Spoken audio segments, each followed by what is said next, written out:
How y'all doing today? My name's Ayin. Today's topic of discussion is going to be drama. Drama. The reason why I'm taking time out to talk about drama, some people who are raised in drama, they're surrounded by drama all the time, it becomes a sense of normalcy. It becomes normal to them. They don't even recognize how deep that they're in with this stuff. So, to answer the question, what is drama, so you can decide if that's what you got going on around you. I mean, if you can determine that's what you have going on around you, you got to think about what is drama. When I think about drama, I think about always a tussle between personalities. There's always you're always up in arms about something. Somebody's always trying to fight for their slice of the pie. You're trying to either get somebody to do something, you're trying to get something going on. Now, relationships in general, they're a natural give and take. They're a natural ebb and flow that goes on between individuals. But it shouldn't be that difficult, and it shouldn't be something that you have going on all the time.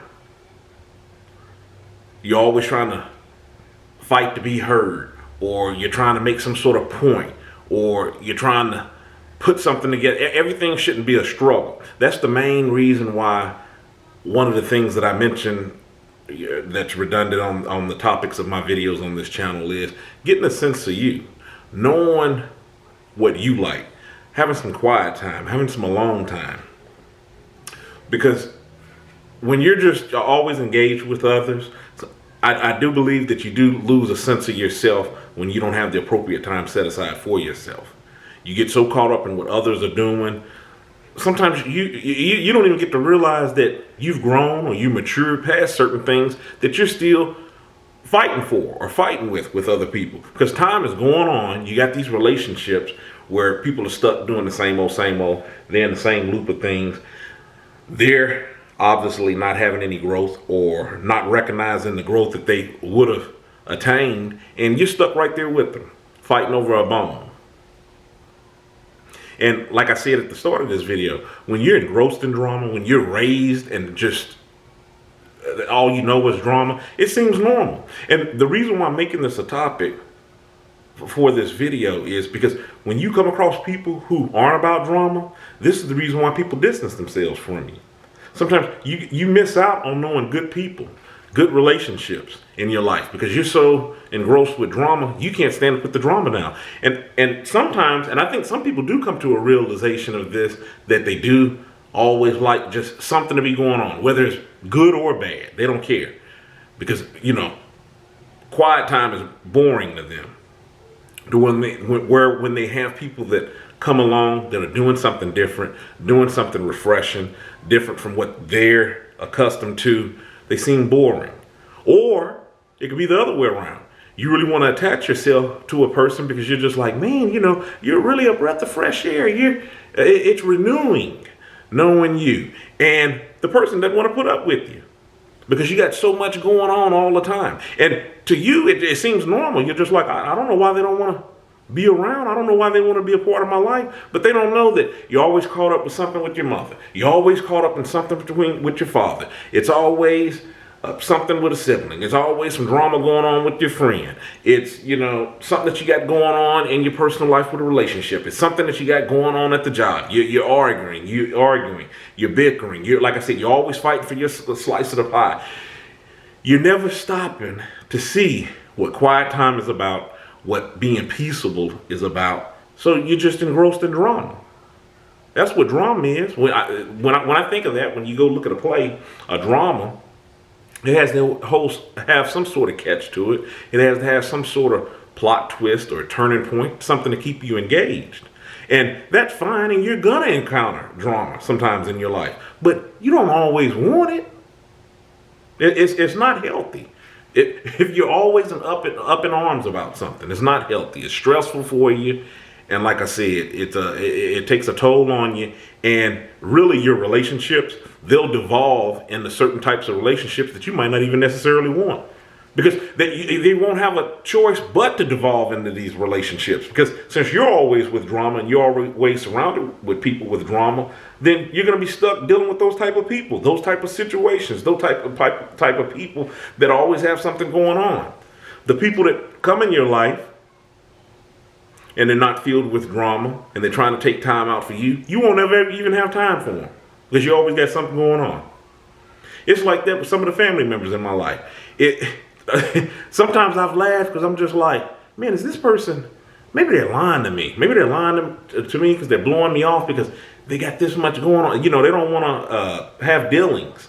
But then when I stop and I look, there's been some times where I've genuinely laughed to myself. I'm like, oh my goodness. No, they're not. They're not lying to me. They really do have this much going on. Because sometimes it's just like, it's above and beyond a dramatic movie that you may watch. I'm like, seriously? It's just like, you know, anytime I come into your life, it's what's new in this episode or what's going on with you. It's ridiculous. And like I said, they think that that's normal. And I do think that some people believe, especially when they're entrenched in drama and they're talking all these different ones, they find a sense of being important to others. Because, you know, they're leaning on me. I'm solving their problems. I'm doing. But really, you're not. You're just caught up in all these people's issues, and you're missing out on what's important to you. So that's the reason why I say that it is important to take time out to see what you like, what you dislike, some of your strengths and your weaknesses. Because if you can actually come to a realization, hey, look, I do like excitement up off of my life, maybe you could point that in a direction that's healthier. Okay, if you are a person that you do like some excitement going on, maybe there's an organization that you can be a part of. Maybe you can put that energy to good use to where you can step up and lead in those type of ways to have some outreach, something healthier besides being stuck with people doing the same old. So, I mean, if you, like I said, that's if that's something that a realization that you've come to, that, you know, man, me just doing, and a lot of times when you're thinking about what I was just getting ready to say, when you're just like, man, I'm just doing the same old, nothing is going on. Hey, this is the time for you to plug in some healthy things that you would like to do. See, normally what happens with these type of people that I'm talking about, that they may feel, and they might not even realize that this is what they're feeling, but this is what it boils down to. They're feeling needed. They're feeling like they're a bigger part of people's lives because they're engrossed in all of this. But this is how you're stuck at the end of the day, into your life with regrets. Because you're just like, man, you know, here it is. I'm this age. I never got to do what I wanted to do because I was tied up in all of this. This is how people, like I said, end up with regrets. And that's not something that you want. If you stop, take some time to yourself, gather your thoughts. It's okay for things to be quiet sometimes. To back up out of people's lives, their situations, let them be in their lane, you stay in your lane. Maybe you could determine something that's important to you. Maybe you could determine how you would be more useful, or more be more resourceful to others. That's all I wanted to talk about. Just realize the drama that's up around you. And like I said, to kind of recap on what I'm talking about, things that are I would consider drama laden. You're always fighting for a bone with something. You're trying to tussle to get somebody to do something, or you're trying to put something together. It's just, everything is just like more work than it should be. That's how I would determine drama. That would be exhausting. And if you have that type of energy to give into that stuff, just think about how far you could be along with something that you wanted to do, that you didn't have to tussle or play tug of war with somebody to get things accomplished. Think about that. I just wanted to take time out to discuss that with you today because, like I said, I am certain that some people don't recognize drama. They don't even know what it is. And that's the reason why they don't see anything wrong with some of the situations they may be stuck in. Think about that. Think about the next time something's going on, you're playing tug of war with a family member, somebody in your inner circle. Think about, is this really what I want to be doing? Think about it. In the meantime, while you're thinking about it, stay encouraged. Avoid being discouraged. My name's Ayin, And until next time, have a good one.